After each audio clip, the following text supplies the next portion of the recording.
Hello दोस्तों, welcome back to our polytechnic chemical guru. In this lecture we are going to learn all about the importance of water. जहां दोस्तों आज के इस lecture के अंदर हम सभी इम्पोर्टेंस ऑफ वाटर चैप्टर पढ़ने वाले हैं, जो कि प्रोसेस प्लांट यूटिलिटीज़ का सब्जेक्ट का फर्स्ट चैप्टर होगा। तो दोस्तों, प्रोसेस प्लांट यूटिलिटी को आप PPU के नाम से भी जानते हैं, जो कि आप सभी को 5th सेमेस्टर के डिप्लोमा एग्जामिनेशन में पढ़ना होता है। तो मैं आप सभी को बता दूं दोस्तों कुछ महत्वपूर्ण बातें लेक्चर स्टार्ट होने से पहले। लेक्चर के अंदर आप सभी को हिंदी और इंग्लिश दोनों में नोट्स देखने को मिलेंगी, दोनों लैंग्वेज के स्टूडेंट के लिए। सबसे पहले दोस्तों हम अपने सिलेबस के बारे में बात कर लेते हैं कि इंपॉर्टेंस ऑफ वाटर में कौन कौन से टॉपिक हमें पढ़ने होंगे।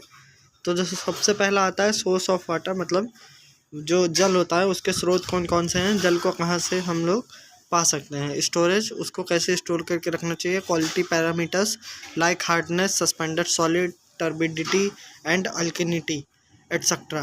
हॉट वाटर और सॉफ्ट वाटर क्या होता है, रिक्विसाइड्स ऑफ इंडस्ट्रियल वाटर क्या होते हैं और उसके यूजेस। तो उसके बाद आता है मेथड ऑफ वाटर ट्रीटमेंट, कि वाटर को कौन कौन से मेथड द्वारा ट्रीट किया जाता है जिससे कि वो सॉफ्ट हो जाए और पीने योग्य हो जाए। और अगर उस वाटर को इंडस्ट्रियल पर्पस के लिए यूज़ किया जाए तो इंडस्ट्री में यूज़ होने वाले इक्विपमेंट को वो किसी भी प्रकार की हानि ना पहुंचा पाए, इसलिए वाटर को ट्रीट किया जाता है। और भी कुछ टॉपिक हैं, जैसे कि बॉयलर में हार्ड वाटर यूज़ करने से कौन कौन से प्रॉब्लम आ सकते हैं, scale, slush formation, corrosion, priming and foaming. तो ये सब क्या है, हमारे प्रॉब्लम्स हैं। वाटर ट्रीटमेंट में कुछ भी मोस्ट इम्पॉर्टेंट क्वेश्चन जो आपके प्रीवियस ईयर क्वेश्चन पेपर में पूछे गए हैं, जैसे कि सेडिमेंटेशन हो गया, तो इनके बारे में भी अच्छे से पढ़ेंगे। परेशान होने की कोई भी ज़रूरत नहीं है। आप सभी को यहाँ पे इंग्लिश में देखने को मिल रहा है, लेकिन हिंदी नोट्स के साथ मैं आप सभी को पढ़ाऊँगा। तो बिल्कुल भी पैनिक मत होइएगा इसको लेकर कि आप सभी को इंग्लिश में दिख रहा है। मुझे पता है मेजॉरिटी स्टूडेंट हिंदी मीडियम के पॉलिटेक्निक करने आते हैं, तो बिल्कुल भी पैनिक होने की ज़रूरत नहीं है। थोड़ा सा सब्र रखिए, मैं आप सभी को हिंदी में भी बताऊंगा सब कुछ। मैं तो अभी टॉपिक डिस्कशन कर रहा हूँ कि कौन कौन से टॉपिक पढ़ने हैं और कौन से मोस्ट इंपॉर्टेंट टॉपिक हैं जो कि हमें बिल्कुल भी छोड़ना नहीं है, इनको बहुत ही अच्छे से पढ़ने हैं। तो ये क्या हो गया, एक तो कोगुलेंट प्रोसेस हो गया। यहाँ पे क्या कहते हैं, कोगुलेंट को ऐड किया जाता है। तो ये आपको एक फ्लो डायग्राम के साथ मैं आप सभी को ऐसे दिखा दे रहा हूँ कि कौन कौन से मोस्ट इंपॉर्टेंट टॉपिक हैं। पहला सेडिमेंटेशन था, कोगुलेंट था, और आपका ये एक osmosis means reverse osmosis process दिख रहा है। मैं आप सभी को ये सब बहुत ही अच्छे तरीके से बताऊंगा, बिल्कुल भी पैनिक होने की ज़रूरत नहीं है। चलिए दोस्तों, अब ज़्यादा बातें ना करते हुए अपने टॉपिक की तरफ बढ़ते हैं और टॉपिक को पढ़ते हैं कि कौन कौन से टॉपिक हैं हमारे इंपॉर्टेंस ऑफ वाटर में। तो सबसे पहले दोस्तों मैं आप सभी को बताना चाहूँगा यूटिलिटी। आप सभी को मैंने सिलेबस दिखाया, सिलेबस में इंपॉर्टेंस ऑफ वाटर में सोर्सेज ऑफ वाटर सबसे पहला टॉपिक था। यूटिलिटी आपका टॉपिक नहीं है, लेकिन आपको पता होना चाहिए कि आपका जो सब्जेक्ट है, सब्जेक्ट का नाम है वो क्या है, PPU, प्रोसेस प्लांट यूटिलिटीज़। तो मैंने प्रीवियस ईयर क्वेश्चन पेपर जब देखा तो सबसे पहले सेक्शन में सबसे पहला क्वेश्चन जो था वो आपका यूटिलिटी के ऊपर था, कि यूटिलिटीज़ क्या होते हैं और ये केमिकल इंडस्ट्री में कैसे, मतलब इनका क्या प्रभाव होता है, मतलब इनका क्या इफेक्टिवनेस होता है केमिकल इंडस्ट्रीज़ में। तो मैं आप सभी को बताना चाहूँगा कि आप सभी यूटिलिटी को अच्छे से पढ़ लीजिए। यहाँ पे इंग्लिश में लिखा हुआ है, मैं आपको हिंदी में ट्रांसलेट कर दूँगा। उसके बाद मैं आप सभी को दिखा दे रहा हूँ कि ये देखिए, आप सभी को हिंदी में नोट्स मिलेगी और सब कुछ लाइन टू लाइन एक एक चीज़ हिंदी में भी बताया जाएगा। बिल्कुल भी परेशान होने की ज़रूरत नहीं है। लेक्चर को ना तो स्किप करिएगा ना तो छोड़ के जाइएगा, और अपने दोस्तों के साथ ज़रूर शेयर करिएगा। सब कुछ हिंदी में मैं आप सभी को यहाँ पे बताऊँगा, एक बार इंग्लिश में बताऊँगा और एक बार हिंदी में बताऊँगा। तो सबसे पहले जान लेते हैं कि यूटिलिटीज़ क्या होता है। अगर आपको नहीं पता है तो मैं आप सभी को बता दूँ, यूटिलिटी ये एक ऐसा पार्ट होता है इंडस्ट्री का। Utility it is that part of the industry which does not take directly part in process but it help process to get result. तो यहाँ बताया जा रहा है यूटिलिटी एक ऐसा पार्ट होता है, एक ऐसा भाग होता है किसी भी उद्योग का जो कि डायरेक्टली पार्टिसिपेट या फिर पार्ट नहीं करता है किसी भी प्रोसेस के अंदर, लेकिन ये क्या करता है, हेल्प करता है प्रोसेस को, रिज़ल्ट को पाने के लिए। ठीक है दोस्तों, आई थिंक आप सभी को समझ में आ गया होगा यूटिलिटी क्या है। मैं आपको अभी बहुत ही अच्छे तरीके से बताऊंगा। ये तो इसकी डिफिनेशन हो गई। तो डिफिनेशन क्या है यूटिलिटी की, हिंदी में जान लीजिए। यूटिलिटी एक ऐसा भाग होता है किसी भी उद्योग का जो कि किसी भी प्रोसेस के अंदर पार्टिसिपेट भाग नहीं लेता है, लेकिन प्रोसेस को हेल्प करता है किसी भी रिज़ल्ट को पाने के लिए। Utility is a very important for production और मैन्युफैक्चरिंग। तो यूटिलिटी क्या है, ये बहुत ही इंपॉर्टेंट है किस चीज़ के लिए, प्रोडक्शन और मैन्युफैक्चरिंग के लिए। Utility is neither product nor raw material. Utility कभी भी आपका प्रोडक्ट और ना तो रॉ मटेरियल नहीं होगा। मैं आपको बता दूं दोस्तों, यूटिलिटी क्या होता है। यूटिलिटी एक ऐसे इक्विपमेंट्स होते हैं जो कि किसी भी प्रोसेस इंडस्ट्री को चलाने के लिए ज़रूरत में लिए जाते हैं। जैसे कि अगर आपने शुगर इंडस्ट्री पढ़ी थी, शुगर इंडस्ट्री में आपने क्या पढ़ा था कि आपका रोल क्रशर होता है उसमें। तो रोल क्रशर क्या हो गया, वहाँ पे एक यूटिलिटी हो गया कि शुगर इंडस्ट्री को चलाने के लिए हमको रोल क्रशर की ज़रूरत पड़ेगी। तो रोल क्रशर वहाँ पे क्या है, एक यूटिलिटी है, एक ऐसा इक्विपमेंट है जो किसी भी इंडस्ट्री को, मतलब शुगर इंडस्ट्री को चलाने के लिए उपयोग में लिया जा रहा है। तो ऐसे इंस्ट्रूमेंट, ऐसे इक्विपमेंट जो कि किसी भी इंडस्ट्री को चलाने के लिए लिए जाते हैं, उन्हें हम यूटिलिटी के नाम से जानते हैं। आई थिंक दोस्तों आप सभी को बहुत ही अच्छे समझ में आ गया होगा। टाइप ऑफ प्लांट यूटिलिटी, मतलब प्लांट के अंदर कौन कौन से यूटिलिटी यूज़ किए जाते हैं। कूलिंग वाटर, किसी भी वाटर को कूल करने के लिए हम क्या कहते हैं, कूलिंग वाटर चैम्बर को लगाते हैं प्लांट्स में। तो एक कूलिंग वाटर हमारा क्या हो गया, ये प्लांट यूटिलिटी हो गया, मतलब प्लांट में यूज़ होने वाला एक इक्विपमेंट हो गया। चिलिंग ब्राइन, तो ब्राइन आपने पढ़ा होगा दोस्तों 4th सेमेस्टर में। अगर आपने बहुत ही अच्छे से स्टडी करी होगी तो आपको पता होगा ब्राइन क्या होता है। ब्राइन एक NaCl प्लस वाटर का सोल्यूशन होता है, या फिर आप साल्ट प्लस वाटर के सोल्यूशन को ब्राइन के नाम से जानते हैं। तो ब्राइन को ठंडा करना भी एक क्या है, प्लांट का यूटिलिटी है। चिलिंग वाटर, स्टीम को प्रोडक्शन करने के लिए बॉयलर का उपयोग किया जाता है। तो बॉयलर क्या हो गया दोस्तों, प्लांट में एक यूटिलिटी के रूप में यूज़ किया जाता है। Hot oil, hot water, air, vacuum, nitrogen, DM water, ये सब क्या है, हमारे प्लांट की यूटिलिटी हैं। तो आई थिंक दोस्तों आप सभी को यूटिलिटी बहुत ही अच्छा समझ में आ गया है। अगर अच्छे से क्लियर हो गया है तो प्लीज़ दोस्तों आप कमेंट करके ज़रूर बताइएगा कि जी सर हमको यूटिलिटी अच्छे से समझ में आ गया। अब बात कर लेते हैं इम्पोर्टेंस ऑफ वाटर की। तो इम्पोर्टेंस ऑफ वाटर हमारा चैप्टर है, इसमें हमको क्या पढ़ना है, वाटर के बारे में पढ़ना है ज़्यादातर कि वाटर क्या होता है, soft water, hard water, permanent hardness water, temporary hardness water, मतलब इसके फिजिकल क्वालिटी के बारे में पढ़ने हैं, यही सब के बारे में जानना है हमको। तो सबसे पहले जब इम्पोर्टेंस ऑफ वाटर पढ़ना है तो वाटर क्या होता है, वाटर की क्या प्रॉपर्टीज़ होती हैं, इनको भी जान लेते हैं। तो वाटर क्या होता है, हमारा हाइड्रोजन और ऑक्सीजन से मिल के बना होता है। इसकी डेंसिटी 97 किलोग्राम पर मीटर क्यूब होती है। ठीक है दोस्तों, बॉइलिंग पॉइंट की बात करें तो आप सभी को पता होगा वाटर होता है हमारा, आपने क्लास 5 से लेके 8 तक पढ़ा होगा कि वाटर का जो बॉइलिंग पॉइंट होता है वो 100 डिग्री सेल्सियस होता है। जो वाटर है वो बॉयल होना 100 डिग्री सेल्सियस पे स्टार्ट कर देता है। मोलर मास की बात कर दें तो 18.01528 G पर मोल हमारा मोलर मास होता है। मेल्टिंग पॉइंट की बात करें कि जो हमारा वाटर होता है वो कितने डिग्री सेल्सियस पे गल जाता है, वो 0 डिग्री सेल्सियस पे। आप देखते हैं वाटर क्या होता है, गला ही हुआ तो होता है, वो लिक्विड होता है, तो वो खुद ही मेल्टिंग अवस्था में रहता है, इस वजह से उसका 0 डिग्री सेल्सियस मेल्टिंग पॉइंट होता है। IUPAC नाम का बात कर लें तो हम वाटर के नाम से जनरली जानते हैं और ऑक्सीडेन के नाम से भी इसको जाना जाता है।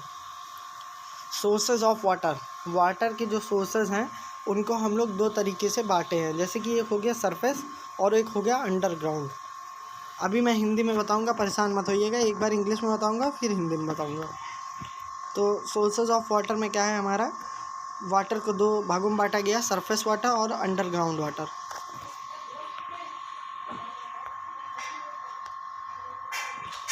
तो यहाँ पे रेन वाटर दिया गया है। रेन वाटर क्या है, this is the purest form of water. ये क्या है, एकदम प्योर फॉर्म है किस चीज़ का, पानी का। इसको ऑब्टेन किया जाता है, it is obtain by natural process of evaporation and condensation water. तो ये हमको प्राप्त होता है 2 प्रोसेस के द्वारा, जैसे कि हमको देखने को मिल रहा है evaporation of water and condensation of water के द्वारा हम रेन वाटर को प्राप्त करते हैं। When it reaches earth surface from atmosphere, जब ये वातावरण से अर्थ की तरफ आता है तब ये डिज़ोल्व हो जाता है गैसेस में, जैसे कि हमारा SO2, CO2, NO2 और एटसेट्रा, इन सारी गैसेज में ये डिज़ोल्व हो जाता है, घुल जाता है। रिवर वाटर की बात करें तो ये एक ऐसा वाटर है जो कि ऑब्टेन होता है हमको रिवर्स के द्वारा। River water always flow in water surfaces. जो रिवर वाटर होता है वो वाटर सरफेसेस के ऊपर फ्लो होता रहता है। और some impurities are mixed in river water. कुछ इम्प्योरिटी भी मिक्सड होती है रिवर वाटर में, जैसा कि हमने देखा कि जो हमारा रेन वाटर है वो प्योर फॉर्म में होता है और यहाँ पे जो रिवर वाटर है वो इम्प्योर फॉर्म में मिलता है। तो इम्प्योरिटीज़ कौन कौन सी होती हैं? ऑर्गेनिक मैटर हो सकते हैं हमारे, और मडी हो सकते हैं, जैसे कि रॉक एंड सैंड हमेशा रिवर वाटर में आप सभी को देखने को मिलेंगे। तो अब हिंदी में जान लेते हैं इम्पोर्टेंस ऑफ वाटर को। मैंने समझा तो दिया ही है, जैसे आपको हिंदी में नोट्स प्रिपेयर करनी है तो मैं एक बार फिर बता रहा हूँ, आप हिंदी में भी लिख सकते हैं। वाटर हाइड्रोजन तथा ऑक्सीजन से मिलकर बना होता है। जल में 2 हाइड्रोजन 1 भाग ऑक्सीजन इसका केमिकल फार्मूला होता है। यह शुद्ध जल का संगठन है। साधारण जल में कुछ लवण घुले रहते हैं। जल में घुलने वाले लवण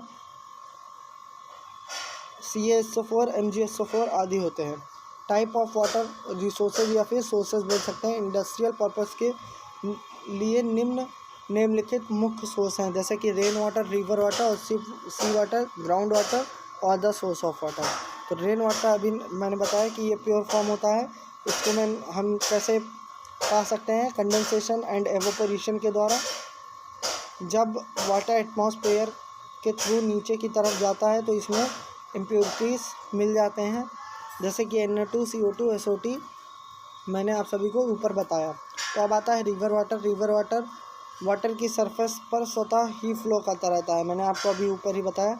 इसमें विभिन्न प्रकार की अशुद्धियाँ, ऑर्गेनिक मैटर तथा मडे सस्पेंडेड पार्टिकल होते हैं, रॉक एंड सैंड के रूप में मिले होते हैं।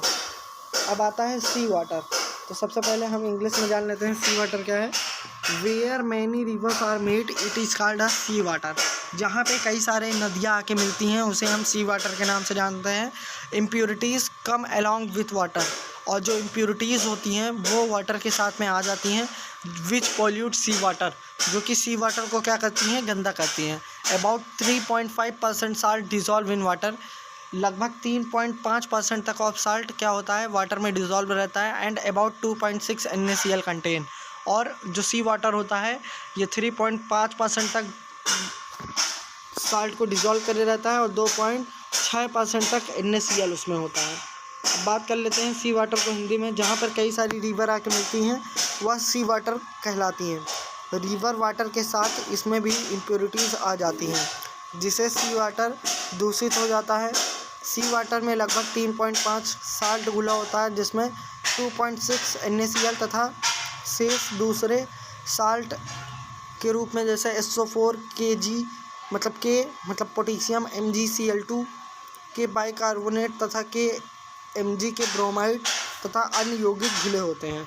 तो ये सब कुछ लवण हो गए हमारे जो कि सी वाटर के अंदर घुले होते हैं। सी वाटर को हम ओशियन के नाम से भी जानते हैं। बात आती है ग्राउंड वाटर की। 1.3 part of the rain water goes into the earth is called a ground water.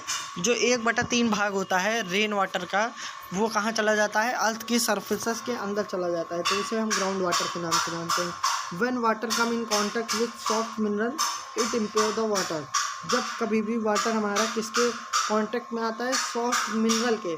तब क्या होता है? जो हमारा वाटर था रेन वाटर, अभी मैंने आप सभी को बताया ये प्योर फॉर्म में होता है। जब वाटर हमारा रेन वाटर सॉफ्ट मिनरल के कांटेक्ट में आता है तब ये इम्प्योर हो जाता है। अब बात आती है दोस्तों क्वालिटी पैरामीटर। तो क्वालिटी पैरामीटर में हमें क्या पढ़ना है? सबसे पहले hardness of water. Main quality of water is it's hardness. तो जो मेन क्वालिटी होती है किसी भी वाटर की वो क्या होती है? उसकी कठोरपन होती है। Hardness in water is due to the dissolution of CaMg और both of carbonate, chloride and sulphate. तो जो हार्डनेस होती है वाटर की वो डिज़ोल्व और डिसोल्यूशन की वजह से होती है, मतलब वाटर में घुले हुए Ca और Mg या फिर इनके दोनों के क्लोराइड और सल्फेट के कारण होती है। तो टाइप ऑफ हार्डनेस के बारे में बात करें तो यहाँ पे दो प्रकार के हार्डनेस हमको देखने को मिलते हैं, एक होता है टेम्परेरी और एक होता है परमानेंट। तो टेम्परेरी की बात करें तो जो hardness caused by the dissolution of bicarbonate of both Ca और Mg in water का टेम्परेरी हार्डनेस। तो जो भी हार्डनेस हमारी किसके कारण होती है, कैल्शियम तथा मैग्नीशियम के कारण जो कि वाटर में घुले होते हैं, तब उसे हम टेम्परेरी हार्डनेस कहते हैं। और temporary hardness of water can be remove by boiling. Temporary hardness जो होती है वाटर में, उसे हम रिमूव कर सकते हैं बॉइलिंग के द्वारा।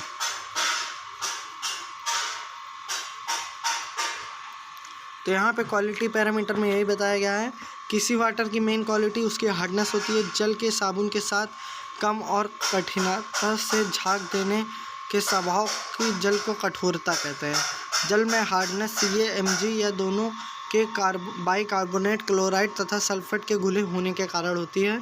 जल की कठोरपन को दो प्रकार से विभाजित किया गया है, टेम्परेरी और परमानेंट।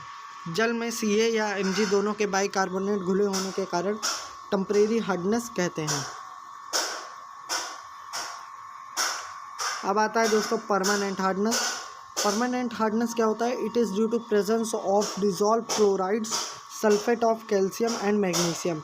तो वहाँ पे क्या था दोस्तों, मैंने आप सभी को बताया, यहाँ पे क्या था, टेम्परेरी हार्डनेस में बाइकार्बोनेट घुले होने के कारण, और यहाँ पे क्या है, डिजॉल्व ऑफ क्लोराइड, सल्फेट के कैल्शियम और मैग्नीशियम घुले होने के कारण परमानेंट हार्डनेस आते हैं। अगर क्लोराइड और सल्फेट के कैल्शियम मैग्नीशियम घुले होते हैं तब परमानेंट आते हैं, और बाइकार्बोनेट के कैल्शियम मैग्नीशियम घुले होते हैं तब टेम्परेरी आते हैं। तो ये एक डिफरेंस हो गया। Permanent hardness not destroy by boiling. Permanent hardness को हम लोग बॉइलिंग के द्वारा नहीं हटा सकते हैं। It require special treatment for removal the hardness. इसके लिए कुछ अलग से ट्रीटमेंट चाहिए होता है, कुछ महत्वपूर्ण ट्रीटमेंट चाहिए होते हैं परमानेंट हार्डनेस को हटाने के लिए। Water hardness is classified in two categories, alkali hardness और नॉन अल्कलाई हार्डनेस। तो alkali hardness, it is a hardness caused by the carbonate of hydroxide of metal, it is called alkaline hardness. एक ऐसा hardness जो कि किसके द्वारा हो रहा है, कार्बोनेट और हाइड्रोक्साइड ऑफ मेटल के कारण, तो उसे हम क्या कहेंगे, ये अल्कलिनिटी हार्डनेस है। और नॉन अल्कली हार्डनेस, ये एक ऐसा हार्डनेस होता है जो salt, sulphate, nitrate, chloride of metal के कारण होता है, उसे हम नॉन अल्कलिनी हार्डनेस कहते हैं। तो दोस्तों अभी मैंने ऊपर ही बताया परमानेंट हार्डनेस क्या होता है, एक बार फिर से जान लीजिए हिंदी में। जल में Ca Mg या दोनों के, क्लोराइड या सल्फेट या दोनों के घुले होने के कारण, तो क्लोराइड या सल्फेट घुले होने के कारण क्या होता है दोस्तों, हमारा परमानेंट हार्डनेस आता है।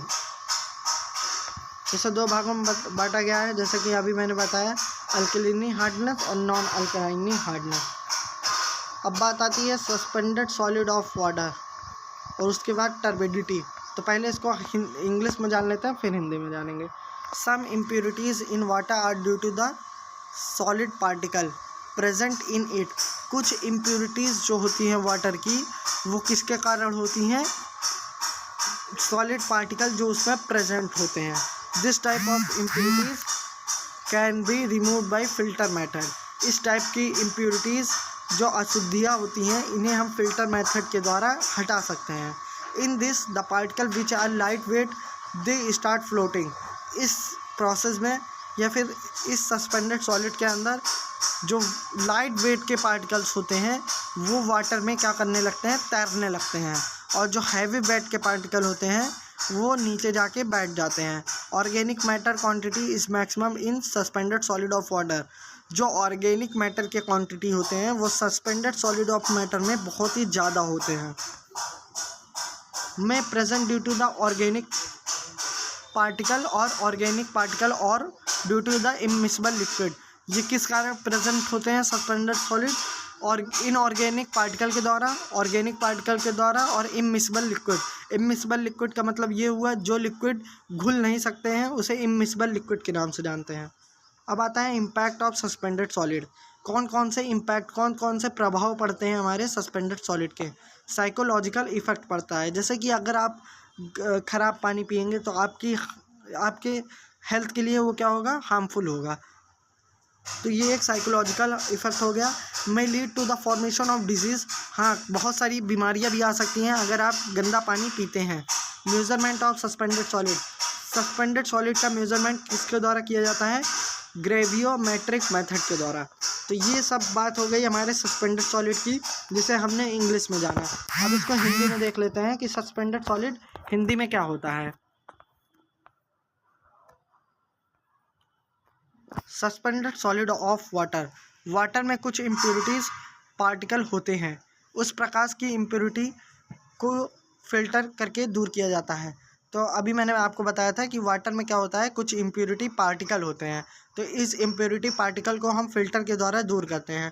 इसमें जो पार्टिकल वाटर से हल्के होते हैं वो सतह पे तैरने लगते हैं, और जो कण के रूप में भारी होते हैं वो वाटर के अंदर बैठ जाते हैं। तो अभी मैंने ऊपर यही सब बातें आप सभी को बताया था सस्पेंडेड सॉलिड के बारे में। सस्पेंडेड सॉलिड ऑफ वाटर में ऑर्गेनिक मैटर की क्वांटिटी बहुत अधिक होती है।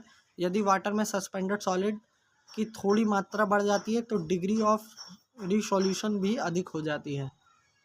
When the water contain a salt and sand, then water appear a cloudy। जब कभी भी वाटर कंटेन कर रहता है साल्ट और सैंड को, तो जो वाटर है वो हमारा धुंधला दिखना स्टार्ट हो जाता है, क्लाउडी दिखना स्टार्ट हो जाता है। And is not use for drinking और फॉर नॉर्मल लाइफ। और इसका यूज़ हम लोग पीने के लिए नहीं कर सकते हैं और ना ही तो नॉर्मल लाइफ के लिए। Then it is called the turbidity of water. मतलब टर्बिडिटी ऑफ वाटर वो होते हैं जो कि हमारे पीने योग्य ना हो, और अगर उसमें साल्ट और सैंड की जो कंसंट्रेशन है वो होती है, या फिर उसमें प्रेजेंस होते हैं साल्ट और सैंड, तो वो क्या होता है, धुंधला दिखने लगता है। Turbidity is a impurity which is due to mud, sediments and sand which are dissolve in water. Turbidity क्या है, एक प्रकार की इम्प्योरिटी है, अशुद्धियाँ हैं जो कि मड, सेडिमेंट और सैंड के रूप में वाटर में डिजॉल्व होती हैं। अब इसको हिंदी में देख लेते हैं। Turbidity of water in Hindi. जब जल में मिट्टी, रेत या अन्य लवण के अवक्षेप होते हैं तो जल धुंधला मुलायम होता है। ऐसे जल पारदर्शक नहीं होते हैं और पीने योग्य नहीं होते हैं। मतलब ऐसे जल क्या होते हैं, ट्रांसपेरेंट नहीं होते हैं तथा ये पीने के योग्य नहीं होते हैं। ये एक प्रकार की इम्प्योरिटी है जो जल में उपस्थित रहती है। Turbidity insoluble matter, need, sediment तथा सेडिमेंटेशन तथा सैंड के कारण होती है। इम्प्योरिटी जिसमें बॉयलर के ख़राब होने के कारण खतरा होता है, इसे फिल्ट्रेशन या कोगुलेशन द्वारा दूर किया जाता है। तो टर्बिडिटी एक प्रकार की इम्प्योरिटी है, जैसा कि हमने जाना है। इसे फिल्ट्रेशन और कोगुलेशन द्वारा दूर किया जाता है। फिल्ट्रेशन और कोगुलेशन एक वाटर ट्रीटमेंट मेथड है जिसे अब हम आगे पढ़ने वाले हैं। तो आई थिंक दोस्तों आप सभी को यहाँ तक बहुत ही अच्छे समझ में आ गया होगा। उसके पहले हम हार्ड और सॉफ्ट वाटर के बारे में बात कर लेते हैं। हार्ड और सॉफ्ट वाटर। तो सॉफ्ट वाटर क्या होता है, वाटर प्रोड्यूस गुड लेथस विथ सोप। तो लेथस का मतलब यहाँ क्या हुआ दोस्तों, एक ऐसे वाटर जो कि सॉफ्ट वाटर वो वाटर होते हैं जिन्हें अगर हम सोप के साथ घोलें तो क्या हो, अच्छा झाग पैदा हो। अगर अच्छा झाग पैदा होगा तब क्या होगा, हमारा वो सॉफ्ट वाटर कहलाएगा। वाटर हैविंग लो कंसंट्रेशन और no concentration of magnesium and calcium salt. एक ऐसे वाटर जिसके पास बहुत ही कम कंसंट्रेशन, बहुत ही कम मात्रा की मैग्नीशियम कैल्शियम साल्ट हो, या फिर बिल्कुल ही ना हो, तो उन वाटर को हम क्या कहते हैं, ये हमारे सॉफ्ट वाटर हैं। सॉफ्ट वाटर का एग्जांपल कौन कौन सा हो गया, रेन वाटर। जैसे कि हमने जाना था कि जो हमारा रेन वाटर होता है वो बहुत ही प्योर फॉर्म में होता है, डिस्टिल वाटर और डीमिनरलाइज्ड वाटर। अब बात आती है हार्ड वाटर की। तो हार्ड वाटर क्या होते हैं, वाटर डज नॉट प्रोड्यूस लेथस विथ सोप। एक ऐसे पानी जिन्हें सोप के साथ, साबुन के साथ घोलने पे अच्छा झाग नहीं प्राप्त मिलता है हमको, तब हम क्या कहेंगे, ये हमारा हार्ड वाटर है। तो एक ऐसे वाटर जिसके पास कंसंट्रेशन होती है मैग्नीशियम और कैल्शियम साल्ट की, तो वो हमारे हार्ड वाटर कहलाते हैं। तो हार्ड वाटर के कौन कौन से एग्जांपल हो गए, सी वाटर, रिवर वाटर और स्प्रिंग वाटर। अब हिंदी में जान लेते हैं सॉफ्ट वाटर और हार्ड वाटर क्या होता है। वह जल जो साबुन के साथ अधिक और उच्च शुद्धता के झाग देते हैं उसे हम सॉफ्ट वाटर कहते हैं। यह वाटर जिसमें Ca या Mg साल्ट डिज़ोल्व ना हो वो हमारे सॉफ्ट वाटर कहलाते हैं, जैसा कि अभी हमने ऊपर इंग्लिश में जाना था। अब हार्ड वाटर क्या होता है, जो सोप के साथ अच्छे से ना घुल पाए और अच्छे से झाग न दे, उसे हम क्या कहते हैं, हार्ड वाटर कहते हैं। अब आता है दोस्तों केसेस ऑफ हार्ड वाटर, या फिर आप काजेस कह सकते हैं कि हार्ड वाटर किसके कारण होता है। मतलब सॉफ्ट वाटर तो आपको पता चल गया, लेकिन हार्ड वाटर, जो सॉफ्ट वाटर होता है वही हमारा कन्वर्ट हो जाता है हार्ड वाटर में। तो हार्ड वाटर में किसके कारण वो कन्वर्ट होता है, calcium bicarbonate, calcium sulphate, calcium chloride और मैग्नीशियम बाइकार्बोनेट सल्फेट क्लोराइड। तो क्या होता है दोस्तों, आप इसको ऐसे याद कर सकते हैं कि जो भी कैल्शियम की फैमिली है उसको BSc नहीं करने देना है। ठीक है दोस्तों, बैचलर ऑफ साइंस जो होता है उसको नहीं करने देना है। तो आप कैसे याद करेंगे, जो कैल्शियम बाइकार्बोनेट है, कैल्शियम सल्फेट है और कैल्शियम क्लोराइड है, तो यहाँ पे आप देखिए BSc बाइकार्बोनेट सल्फेट क्लोराइड। तो ये तीनों चीज़ अगर किसी भी वाटर के अंदर उपस्थित होंगे, प्रेजेंट होंगे, तब क्या होगा, वो वाटर हमारा हार्ड वाटर में कन्वर्ट हो जाएगा। तो मैं फिर से बता दे रहा हूँ हार्ड वाटर को कैसे बताना है कि ये हार्ड वाटर है अगर उसमें हमारा calcium bicarbonate, calcium sulphate, calcium chloride presence होगा, तो सॉफ्ट वाटर हार्ड वाटर में कन्वर्ट हो जाएगा। अब आता है नेक्स्ट टॉपिक आपका, requisites of industrial water and its uses, औद्योगिक जल की आवश्यकताएं और उसका उपयोग। तो औद्योगिक जल की कौन कौन सी आवश्यकताएं होती हैं और उनका उपयोग किस प्रकार उद्योग में किया जाता है। The water require in the industry mainly depend on the type of industry which are existing in the city. तो जो भी वाटर हम लोग इंडस्ट्री में लेते हैं वो हमारा किसके ऊपर डिपेंड करता है, वो हमारा इंडस्ट्री के ऊपर डिपेंड करता है, और वो किस सिटी में लगा हुआ है उसके ऊपर भी डिपेंड करता है। The water required by factories, paper mill, cloth mill, cotton mill, sugar refineries etcetera. तो कौन कौन से इंडस्ट्री के अंदर वाटर को रिक्वायर, मतलब वाटर की ज़रूरतें पड़ती हैं, हमारे पेपर मिल हो गए, क्लॉथ मिल हो गए, कॉटन मिल, कपड़ों का जो उद्योग होता है, शुगर और रिफाइनरीज। तो ये सारे उद्योग में हमारे पानी की आवश्यकताएँ पड़ती हैं। The quantity of water depend for the industrial purpose is around 20 to 25% of the total demand of the city. जो किसी भी इंडस्ट्री में जो भी वाटर की डिमांड होती है, आवश्यकताएँ होती हैं, वो 20 to 25% होती हैं पूरे सिटी के।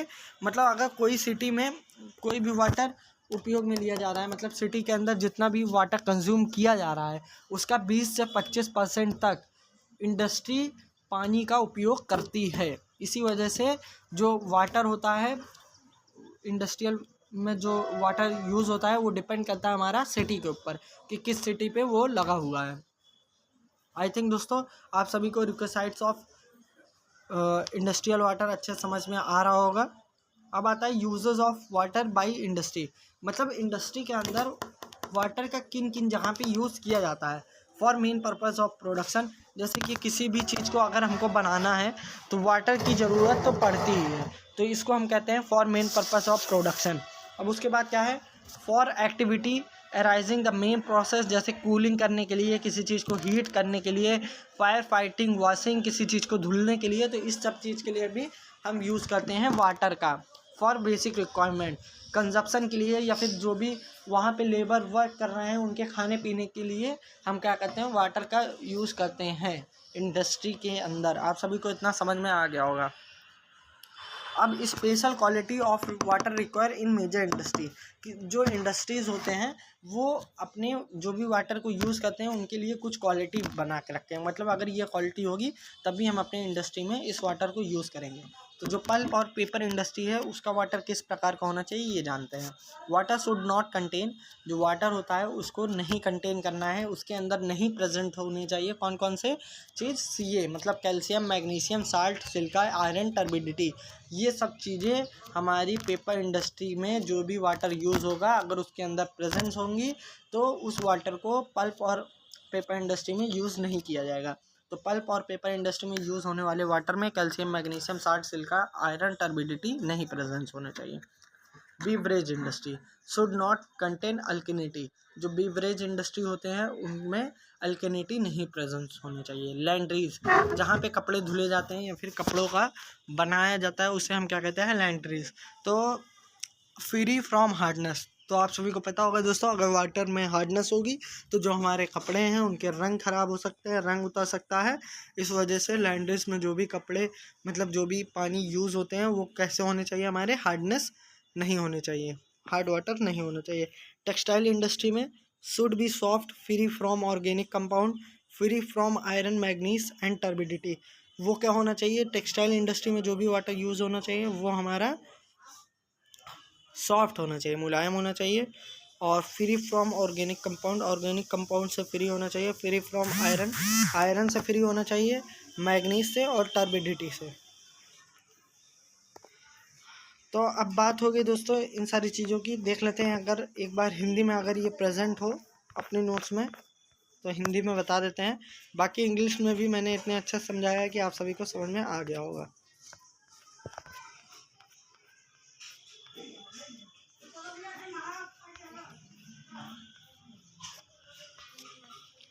नहीं दोस्तों, रिक्विसाइड्स ऑफ जो वाटर ट्रीटमेंट था आपका, इसे हिंदी वाले नोट्स में स्किप कर दिया गया है। तो कोई भी प्रॉब्लम होती है मैं आप सभी को हिंदी में बता देता हूँ दोबारा से, एक बार फिर से आप हिंदी में बना लीजिएगा, क्योंकि मोस्ट इम्पॉर्टेंट क्वेश्चन है, पूछा जा सकता है।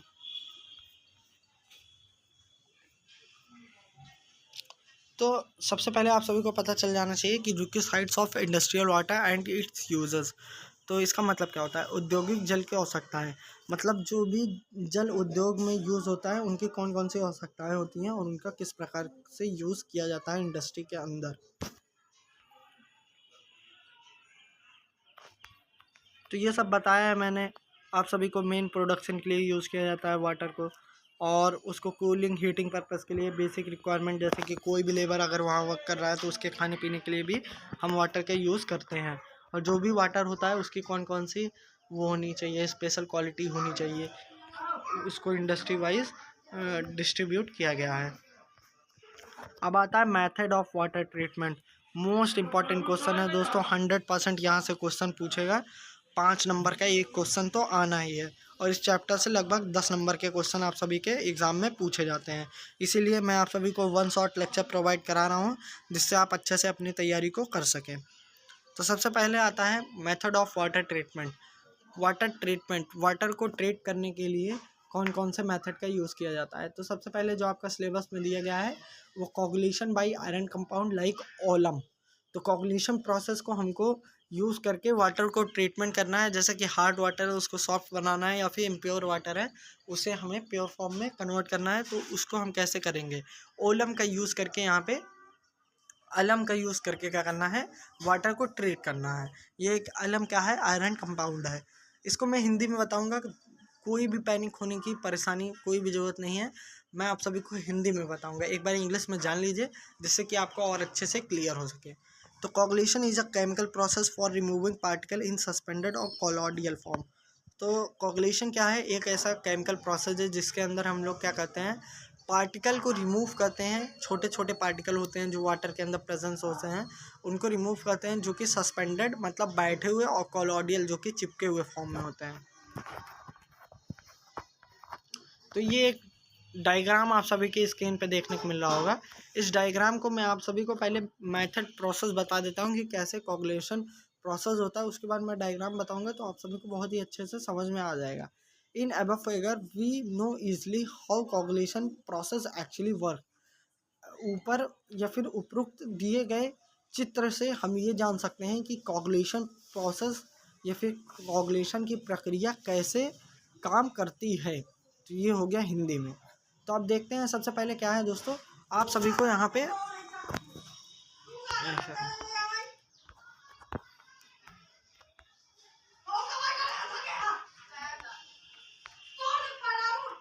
देखिए दोस्तों, ये आपको कंटेनर दिख रहा है। इस कंटेनर में क्या है दोस्तों, वाटर फिल है, और जो वाटर फिल है ये वाटर है पूरे सस्पेंडेड, इसमें मतलब इसमें पूरा वाटर फिल है। और जो इसमें आप सभी को गोले गोले फॉर्म में दिख रहा है, ये सारे, ये सब क्या है दोस्तों, ये सब आपके इम्प्योरिटीज़ हैं। ठीक है दोस्तों, अब हम क्या कर रहे हैं, यहाँ पे एक कोगुलेंट को ऐड कर रहे हैं जो कि क्या है, अलम है। तो इसको अलम को ऐड किया गया, अब क्या है, coagulation start precipitate trapping impurities. जो अलम था वो क्या कर रहा है दोस्तों, अलम हमारा प्रेसिपिटेट कर रहा है ट्रैपिंग इम्प्योरिटीज़ को। इसका मतलब ये हुआ कि ये जो भी इम्प्योरिटीज़ इसमें प्रेजेंट थी उसको क्या कर रहा है, अपने साथ में जमा कर रहा है। ठीक दोस्तों, इसको जमा कर लिया, इकट्ठा कर लिया। ठीक, एलम क्या कर रहा है, जो भी आयरन कंपाउंड यूज़ किया एलम को हम, वो क्या कर रहा है, ट्रैप कर रहा है, इसको पकड़ रहा है। उसके बाद नेक्स्ट प्रोसेस में आप देखेंगे precipitate and trap impurities settle down to bottom. तो मतलब क्या हुआ, जो भी इम्प्योरिटीज़ प्रेजेंस थी वाटर में हमारी, वो क्या हो गई, बॉटम में चली गई। अब क्या करेंगे हम, सेडिमेंटेशन फिल्ट्रेशन प्रोसेस के द्वारा इस वाटर को, इस इम्प्योरिटीज़ को बाहर निकाल लेंगे और क्लीन वाटर को ऊपर से प्राप्त कर लेंगे। तो ये तो हो गई कोगुलेशन प्रोसेस के बारे में। आई थिंक आप सभी को अच्छे से समझ में आया होगा। अगर कोई भी प्रॉब्लम होती है तो कमेंट करके बताइएगा, मैं आपको दोबारा से क्लियर कर दूंगा। In above figure we see that first container we see impurity water. जैसे कि अभी फर्स्ट फिगर में हमने देखा, फर्स्ट कंटेनर के अंदर क्या था, इम्प्योर वाटर प्रेजेंट था। Then alum is added has coagulant. उसके बाद एलम को ऐड किया गया इस इम्प्योरिटीज़ के अंदर, किस तरीके से, कोगुलेंट के द्वारा। After that in second container we see that coagulation start precipitate trapping impurity. जो कोगुलेशन था वो स्टार्ट हो गया और जो कोगुलेंट ऐड किए थे हम लोग एलम को, वो क्या करने लगा, जो भी इम्प्योरिटीज़ इसमें प्रेजेंट थी उसको वो ट्रैप करने लगा। ट्रैप मतलब पकड़ के उसको रखने लगा। अब क्या कर रहा है, थर्ड कंटेनर के अंदर आप देखेंगे प्रेसिपिटेट स्टार्ट हो चुकी थी, अब प्रेसिपिटेशन प्रोसेस ख़त्म हो रही है और ट्रैप इम्प्योरिटीज़ धीमे धीरे क्या हो रही है, सेटल डाउन टू बॉटम। जो ट्रैप इम्प्योरिटीज़ हैं वो धीमे धीमे क्या हो रही हैं दोस्तों, बॉटम में जाके रुक जा रही हैं। तो ये क्या हो गया हमारा coagulation process. Coagulation selection. The choice of coagulation chemical depend upon the type of suspended solid to be removed. तो कोगुलेशन का सिलेक्शन कैसा होना चाहिए, जैसे कि कोगुलेशन अभी हमने एक कोगुलेंट ऐड किया था एलम के रूप में, तो कोगुलेंट्स का सिलेक्शन कैसा होना चाहिए, वो हमारा डिपेंड करता है वाटर के ऊपर और कौन सा इम्प्योरिटीज़ उसमें प्रेजेंस है। तो उसी के हिसाब से हम उसमें कोगुलेंट भी ऐड करते हैं। रॉ वाटर कंडीशन, मतलब वाटर की कैसे कंडीशन है। डिज़ाइन कॉस्ट ऑफ केमिकल, और कौन सा केमिकल हमारे उसमें प्रेजेंस है, मतलब इम्प्योरिटीज़ प्रेजेंस है। अब आता है दोस्तों वाटर ट्रीटमेंट का सेकंड प्रोसेस। उसके पहले कोगुलेशन प्रोसेस को हिंदी में देख लेते हैं।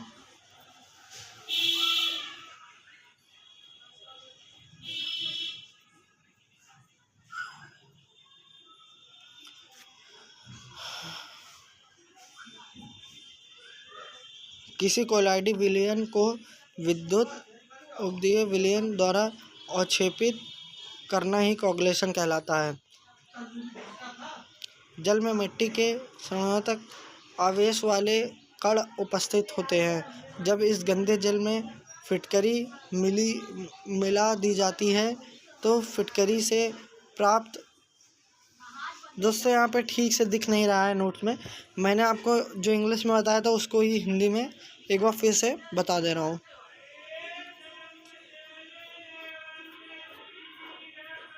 और इंग्लिश वाला भी आई थिंक आप सभी को बहुत ही अच्छे से समझ में आया होगा, क्योंकि मैंने हिंदी में अच्छे से आप सभी को एक्सप्लेन किया था। तो मैं आप सभी को डायग्राम ही एक्सप्लेन कर दे रहा हूँ, जिससे आपका हिंदी में दोनों एक्सप्लेनेशन भी हो जाएगा और आप लिख भी सकेंगे। तो इसमें कोगुलेशन प्रोसेस एक ऐसी अभिक्रिया होती है जिसमें पानी में मिले इम्प्योरिटीज़ को रिमूव किया जाता है। ठीक, आप हिंदी में सबसे पहले ये लिखेंगे, उसके बाद क्या लिखेंगे, तो ये डायग्राम बनाएंगे, उसके बाद लिखेंगे यहाँ पे हम 3 कंटेनर के द्वारा समझेंगे कि कोगुलेशन का प्रोसेस कैसे होता है। ठीक, तो सबसे पहले कंटेनर में हमने देखा कि इम्प्योर वाटर प्रेजेंट था, उसके अंदर हम एक एलम को कोगुलेंट के रूप में ऐड करते हैं। क्या करते हैं, एलम को कोगुलेंट के रूप में ऐड करते हैं। इन सेकंड कंटेनर, अब हम सेकंड कंटेनर में देखेंगे कि जो एलम था, जो हमारा आयरन कंपाउंड था एलम, वो क्या करता है, कोगुलेशन प्रोसेस को स्टार्ट करता है और प्रेसिपिटेट ट्रैपिंग इम्प्योरिटीज़ करता है। मतलब जो भी इम्प्योरिटीज़ प्रेजेंट थी वाटर में उसको वो पकड़ना स्टार्ट करता है, कौन, एलम। ठीक, अब क्या है, थर्ड कंटेनर में अब हम चलते हैं। थर्ड कंटेनर में देखते हैं कि जितने भी इम्प्योरिटीज़ प्रेजेंट थे कंटेनर के वाटर के अंदर, वो सब क्या होते हैं, धीमे धीमे नीचे जाके बैठ जाते हैं। ठीक है दोस्तों, आई थिंक आपको अच्छे से क्लियर हो गया होगा। उसके बाद जो भी इम्प्योरिटीज़ नीचे प्रेजेंट होती हैं उनको हम फिल्ट्रेशन के द्वारा रिमूव कर देते हैं और ऊपर से पानी को प्राप्त कर लेते हैं। यह पानी पीने योग्य हो जाता है। अब आता है दोस्तों sedimentation process. Sedimentation water treatment uses gravity to remove particle in water. जो सेडिमेंटेशन प्रोसेस होता है ये प्रोसेस क्या करता है, ग्रेविटी का यूज़ करता है। किस चीज़ को करने के लिए, इम्प्योरिटीज़ को रिमूव करने के लिए। ठीक है दोस्तों। And chemical and classifier increase sedimentation efficiency. कुछ केमिकल और क्लासीफायर क्या करते हैं, हमारे सेडिमेंटेशन की इफिशियंसी को बढ़ा देते हैं।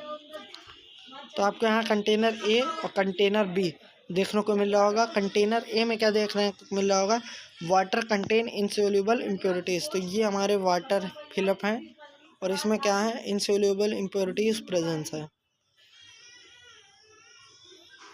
अब कंटेनर बी में देखेंगे वाटर तो प्रेजेंट ही है लेकिन इनसोल्यूबल इम्प्योरिटीज़ क्या है, नीचे बैठी हुई हैं। ठीक दोस्तों, क्लियर वाटर हमारा ऊपर प्रेजेंट है। ये देखें,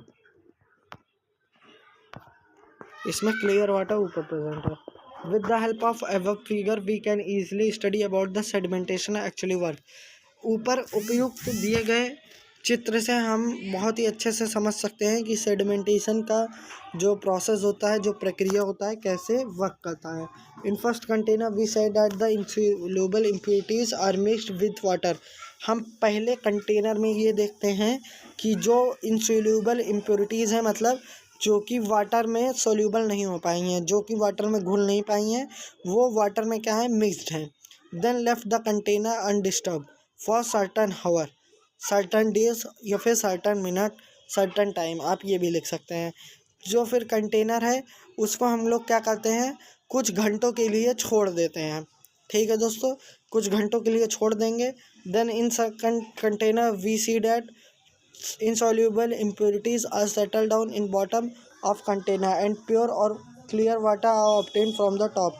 तो सेकंड कंटेनर में हम ये देखते हैं कि जो भी इनसोल्यूबल इम्प्योरिटीज़ थी, अगर हम कंटेनर को बिना छुए, बिना हिलाए, बिना डिस्टर्ब करे अगर उसको छोड़ देते हैं पानी के साथ में, तो उसमें जो भी इनसोल्यूबल इम्प्योरिटीज़ हैं वो क्या होंगी, धीमे धीमे नीचे बैठना स्टार्ट हो जाएंगी।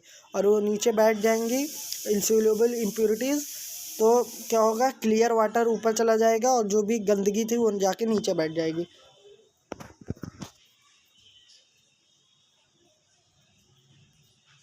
तो यही था हमारा सेडिमेंटेशन प्रोसेस। अब इसको हिंदी में जान लेता है।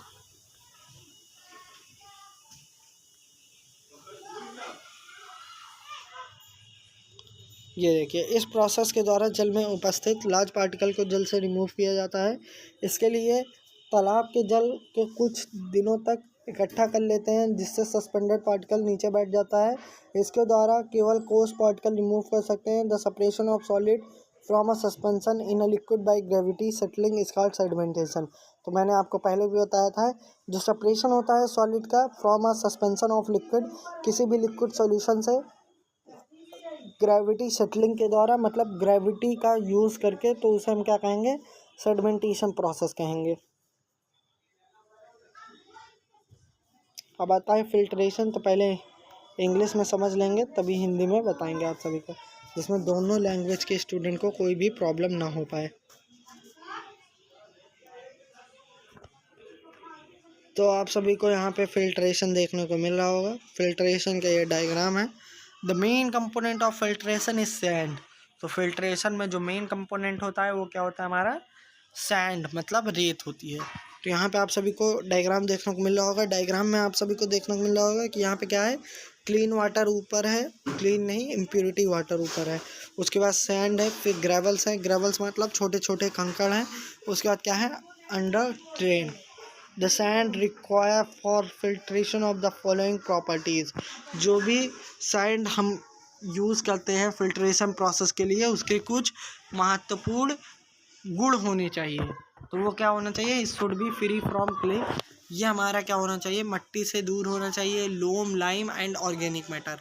जो लोम होता है, लाइम होता है, उससे क्या होना चाहिए, ये सब दूर होना चाहिए। ये दूर नहीं, फ्री होना चाहिए, मतलब इसमें कंटेन नहीं होने चाहिए। It should be uniform size and nature. जो भी सैंड का यूज़ करते हैं वो एक यूनिफॉर्म साइज में और नेचर में होना चाहिए। ऐसा नहीं कि कोई सैंड बड़ा हो और कोई सैंड छोटा हो।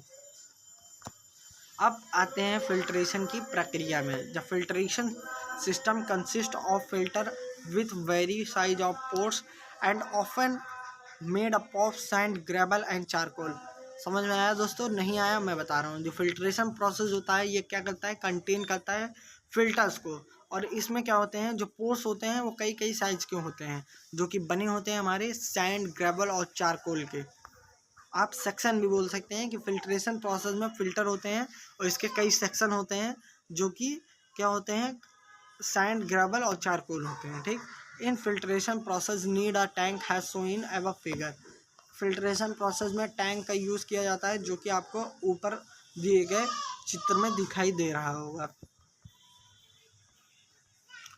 To end first which is called a inlet section through the impure water enter. इसमें दो इंड होते हैं। एक इंड हमारा इनलेट सेक्शन कहलाता है, जहाँ से एक गंदा पानी इंटर करता है, और एक दूसरा इनलेट सेक्शन होता है, आउटलेट सेक्शन होता है, जहाँ से हमारा क्या होता है, प्यूरीफाई वाटर क्या होता है हमारा, निकलता है बाहर। तो sand section, in this section fine impurities which are present in water is collected. अब मैं आप सभी को हिंदी में बताने जा रहा हूँ कि इस प्रक्रिया को कैसे की जाती है। तो यहाँ क्या होता है दोस्तों, अच्छे से समझिएगा, मन लगा के एकदम। इम्प्योर वाटर यहाँ से इनलेट हुआ, ठीक। अब ये क्या है, हमारा इम्प्योर वाटर है, ठीक दोस्तों। अब मैं आप सभी को बताऊँगा, इम्प्योर वाटर आया, यहाँ क्या था, सैंड था। तो सैंड में क्या हुआ दोस्तों, जो इम्प्योर वाटर में छोटे छोटे पार्टिकल्स थे वो क्या हो गए, इसमें आके रुक गए। अब जब इम्प्योर वाटर के छोटे छोटे पार्टिकल रुक गए, तो अब वाटर में बचा क्या, बड़े पार्टिकल, छोटे पार्टिकल यहाँ आकर रुक जाएंगे, बचा अब इसमें कुछ ऑर्गेनिक मैटर के सब्सटेंस, जो कि क्या है, वाटर को इम्प्योर कर रहे हैं, उसको ग्रेवल्स में ले जाके ख़त्म कर दिया जाता है, ठीक दोस्तों। अब क्या होगा, फिल्ट्रेशन प्रोसेस में इसको नीचे लेके आएंगे ड्रेन वाटर, जो कि क्या होगा, यहाँ पे एकदम साफ़ सुथरा पानी आएगा। मतलब यहाँ पे हम क्या करें, सैंड का और ग्रेवल का यूज़ करके इम्प्योर वाटर को प्योर फॉर्म में कन्वर्ट कर दिए, ठीक है दोस्तों। यही था आपका प्रोसेस। अब इसको हिंदी में देख लेते हैं।